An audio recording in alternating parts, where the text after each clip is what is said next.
Аж ахуйн нэгж байгууллагын тооллого 2026.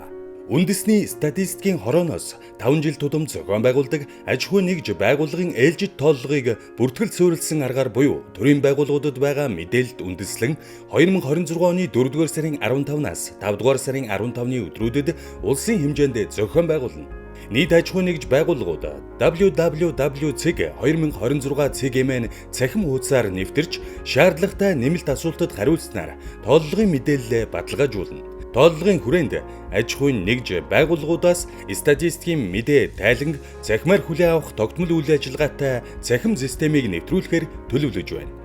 Үүний үр дүнд аж ахуйн нэгж байгууллагууд орон зай, цаг хугацаанаас үл хамааран статистикийн мэдээ тайланг илгээх, мэдээлэгч байгууллагад тулгардаг ачааллыг бууруулах зэрэг давуу талтай юм. Аж ахуйн нэгж байгууллагын тооллогодоо идэвхтэй хамрагдаарай.